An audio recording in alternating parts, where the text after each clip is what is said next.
Hi everyone! Thank you very much for watching my video today. So in this video, I'll be making a Minnie Mouse themed dress using this fabric. I'll also be using this little girl's dress pattern as a base. I cannot recommend this pattern more if you have a little bub you love sewing dresses for. I'll leave a link down below where you can get that pattern. Fingers crossed, everything works out as planned, but until then, enjoy the video. The fabric I'm using is a 100% cotton Minnie Mouse print, and I'm using my go-to little girl's dress pattern, which I will show you how I manipulate into what I want the dress to look like. First things first, I find the front and back bodice pieces and look for the size guide. I'll use the chest measurement from the little girl to determine her size. The closest fit I could find was the smallest size on the pattern, which is actually for 18 months, but she is 2 years old. This is why it is important to measure before you cut, because not every child is the exact same size.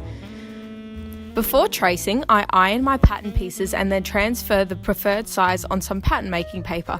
Make sure to transfer all important information such as notches, size, pattern number, seam allowance, and any other important markings. I also use a ruler when tracing straight lines. I also found I didn't like how high the waistline was on the dress, so I added an extra 1.5 centimeters along the bottom sections of the dress. Once all traced, I roughly cut around each piece to separate. Now I want to alter the bodice pattern to make room for the ears. I noticed on the pattern the neckline was quite high for the look I was after and needed it to come down a bit. I took off 1.5 inches and then I joined that line to the armhole.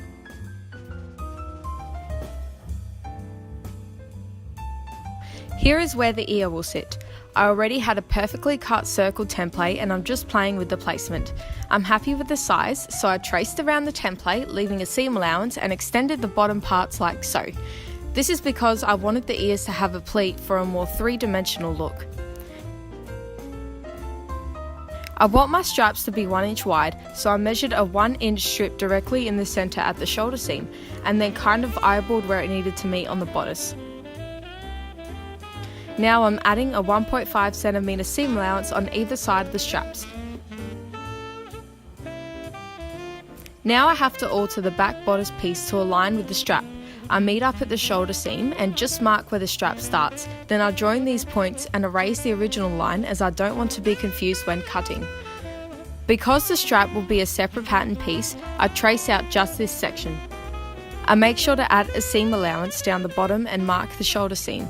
I realised later that I have to add twice the seam allowance down the bottom, as I had not taken into consideration the fact that the bodice piece already has a seam allowance, so the bottom needs to extend past that. If I did not do this, the strap would have been too short. Now I neatly cut around each piece.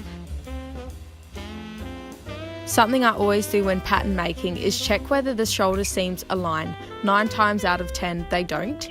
In this case, the back bodice piece shoulder seam is still too wide for the strap by about 1 centimeter, so I'll take off 0.5 centimeter on either side of the shoulder seam, and now it fits.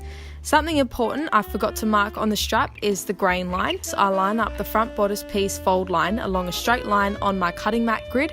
Then I place the strap where it is marked to be and then trace on one of the straight lines from my grid onto my pattern piece. Before I cut, I always iron my fabric. Then I fold part of the fabric to the desired amount, and I check with a measuring tape that my selvage is parallel to my fold on either side of the pattern. This ensures the fabric and pattern will lay straight during wear. I pin my selvage in place and pin my pattern piece on. Something I needed to mark also was where the straps will needed to be placed on the front bodice piece. Now it is safe to cut out with a sharp pair of dressmaking scissors. I always cut along my selvage so I don't lose that straight grain. Now I can rely on this straight cut as my new selvage line. I repeat the whole process again with my back bodice piece and my straps.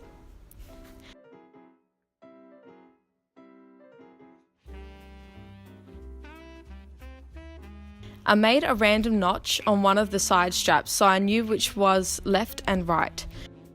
To line the dress, I used a nice cotton foil and cut out all the pattern pieces exactly the same way as I cut them on the Minnie Mouse fabric. To make the ears, I roughly cut out 2 rectangles of the main fabric and lining, then interface the wrong sides with fusible interfacing. The reason for this is because I want the ears to stand up straight and have a nice structure. I folded both rectangles in half and pinned the pattern piece through all 4 layers. Then I neatly cut around the pattern. To sew these together, I place them right sides facing, then pin in place. Then I neatly sew around, making sure to stop and pivot after each stitch to achieve a perfect circle. Instead of cutting out a million triangles in the seam allowance, I just cut nice and close to the stitching line. This will still provide me with a nice flat seam. I carefully iron these flat, making sure the seam doesn't fold under. Something else I forgot is that the back bodice piece does not need to be cut on the fold, as there is a zip down the back. I simply cut it in half like so. Now I can pin the straps on, making sure they are facing the correct way, and stitch them on using a 1.5cm seam allowance. I run a chain from one shoulder seam to the other to minimise fiddle time. The shoulder seam is neatly pressed open to reduce bulk. Then I do the exact same process for the lining.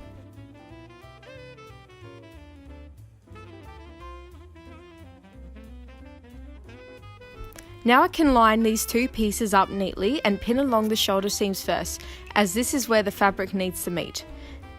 Then I can continue to pin along the armhole seam and the neckline. I'll start sewing around 1 inch in from the centre back along the neckline, then along the armhole. Do not sew your straps sharp, by the way.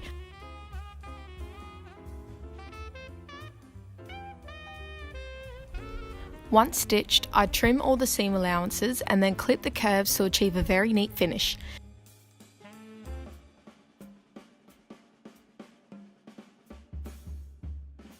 I can now bag the whole thing out and start understitching my lining along both seams I just stitched. Understitching is when you stitch your seam allowance to your lining at 2mm from the seam line. You'll find it impossible to make it through the armhole in one go, so stitch up from both sides.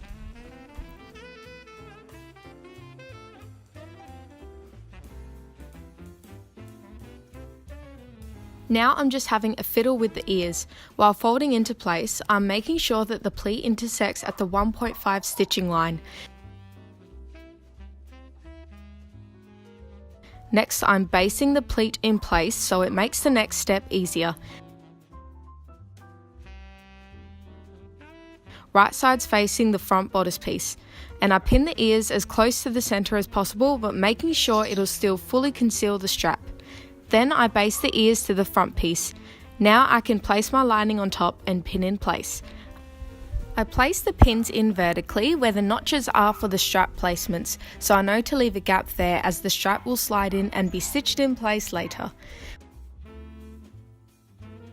With curves like these, I like them to be symmetrical, so I cross-check by folding the front in half and pinning through the stitching line that looks more accurate. When I flip the front, I can see whether or not the stitching line is the same. If not, I mark with my blue pen where it should be and then stitch along the line. Once stitched, I unpick the imperfect line. Then I'll trim the seam allowance back and clip the curves.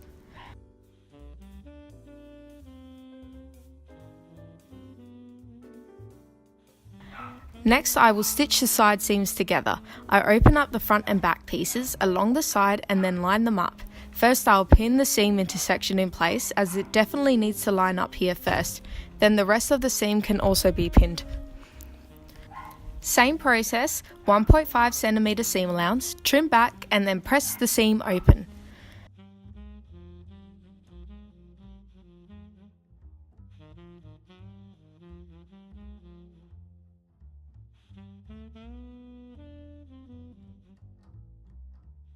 Now I can shove the strap inside the gap we left earlier. I pinned it in place, then stitched across the ear and the strap together. Now that the gaps are sealed, I can understitch the whole front piece. It was decided between me and the client that the dress needed a pucker down the centre front, so I marked a straight line down the centre and followed it with a small stitch length. Then I pulled the front thread to the back and tied the 2 loose ends together. Now I can pull the bobbin thread from the other side of the stitching and create the gathered pucker. Once I'm happy with the outcome, I just knotted the other loose ends off so the pucker will stay in place. Now it's time to cut out my skirt pieces. Same process with the measuring before cutting. The front piece is pinned and cut on the fold, while the back piece will have a seam down the centre back to allow for the zip.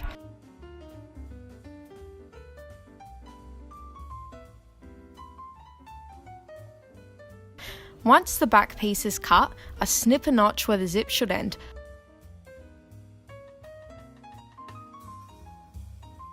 I place the two back skirt pieces right sides together and pin down the centre back.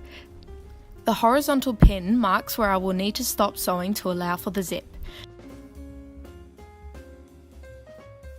I can go ahead and pin the front skirt piece side seams right sides together with the back skirt piece. Then I sew everything up, making sure to leave a gap on the centre back seam. I overlock the side seams together, but because the centre back seam will be pressed open, I overlock the raw edges individually. While I'm at the overlocker, I also decided to overlock around the hem, making sure any side seams are facing towards the back. Now I'll stitch the gathering rows around the top of the skirt. First, I leave long thread tails, then start stitching 1.5 centimeters in from the center back seam for the purpose of reducing bulk. I always stitch my gathering rows from the right side of the fabric and gather with my stitch length on 3. I find this stitch length provides me with very even gathers. My first row of stitching is in 1.5 centimeters from the raw edge, and the second row is roughly 1/4 of an inch from the previous stitching line. Iron the side seams towards the center back of the skirt and press the center back seam open. Once pressed, I started to gather the skirt in by holding onto the 2 bobbin threads and pushing the fabric through. The bobbin threads are easier to gather from, and we can remember that these threads are on the wrong side of the fabric. Next, I ironed 2 strips of fusible interfacing to the back seam to stabilise where the zip will be stitched. Once the skirt is gathered to the same lengths as the bodice, I bring up the top threads through to the bottom and knot off all threads together. Then I can even out the gathers. To finish the hem of the dress, I ironed it up by 2 centimeters and then stitched directly through the center of the overlocked hem. This will provide you with a perfect professional finish. To prevent the skirt lining from showing, I will make sure I cut the length 1.5 centimeters shorter than the main skirt piece. The skirt lining will not need side seams, it will just have a center back seam. I basically just use the width of the fabric as the width of the skirt, and the length will be slightly shorter than the main skirt piece.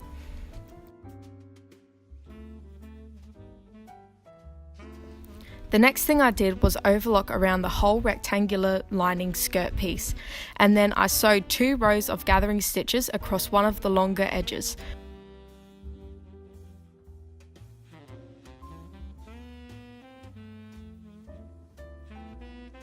The tulle was cut a little bit longer than the main skirt piece and with the width of the fabric.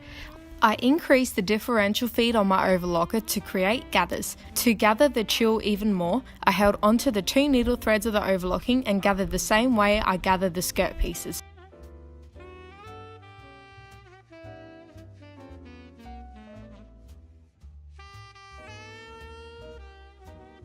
Once it was gathered to the same length as the lining, I knotted off one end and evened out the gathers. On the skirt lining, I marked a row of dots, which was 2 centimeters below the first row of gathering. This will be the line where the tulle will lay. It does not get stitched into the same seam as the main skirt piece, as this will create too much bulk around the waistline. I pin the start of the tulle 1.5 centimeters in from the edge, you will see why later, and then just stitch it on after laying it on top of the markings. Once the tulle is attached to the wrong side of the lining, I will sew up the center back seam, leaving a gap at the top, which is the same length as the main skirt piece gap.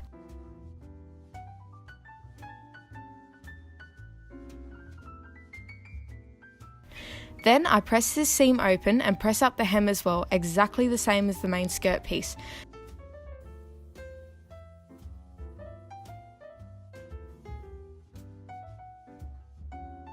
Now I can start to gather the lining down to the same size as the main skirt piece.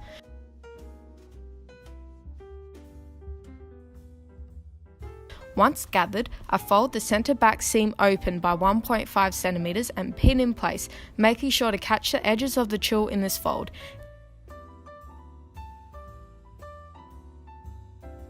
Then I sew it in place. This way the opening is neatly finished off and the tulle is stitched in place.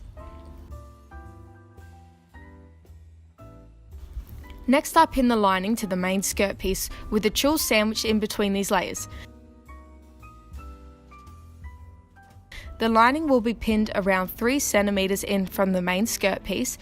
Then I baste these layers together along the 1.5 centimeter stitching line.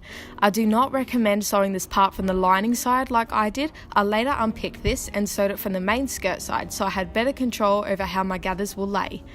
Now I can lay the bodice piece right sides together and pin just the main fabric to the skirt. First I pin the side seams, then pin the rest.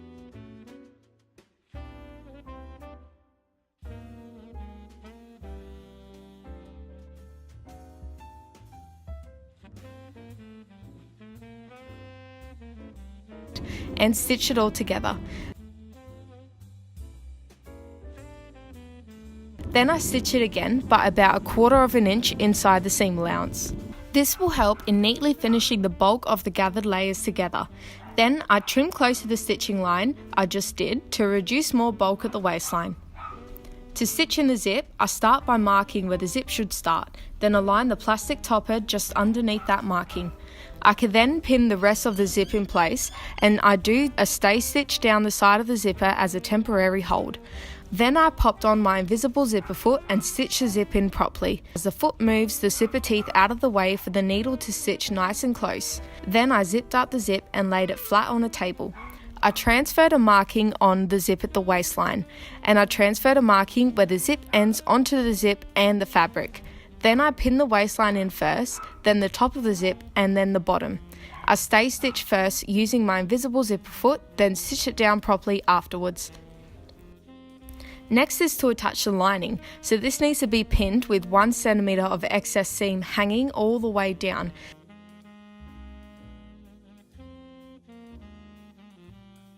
At the waistline, turn the lining up to the correct length and pin in place. I just stitched down the center of the zip tape and then chopped off the excess lining fabric. There should be a gaping hole at the top of the zipper. This is good, don't worry. You are going to want to fold the zip towards the lining, and this will flatten that gap. Stitch this seam shut while also trying to stitch close to the top of the zipper. Fold the seam down and then turn this inside out. Then you will have a professionally finished zipper.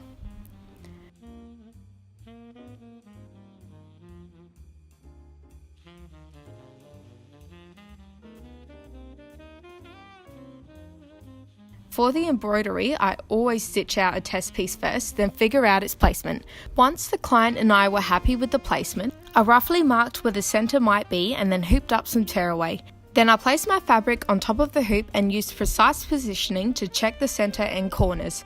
I used the machine's basting feature to stitch the fabric to the tearaway and then just press play.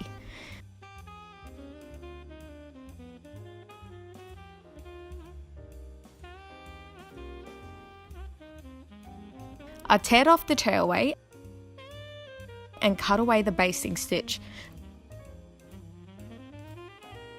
Then I cut off any loose threads for a neater finish.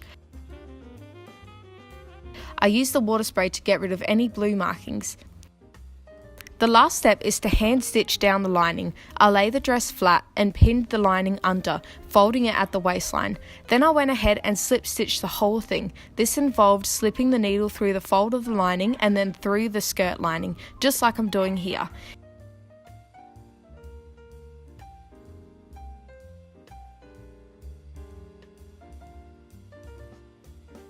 It will provide you with a very neat, seamless finish. I ironed the whole dress, starting with the skirt. I did not iron the gathers, but I ironed into the gathers. I used the lint roller to rid of any fabric residue and hanging threads. And that is how I made the Minnie Mouse dress.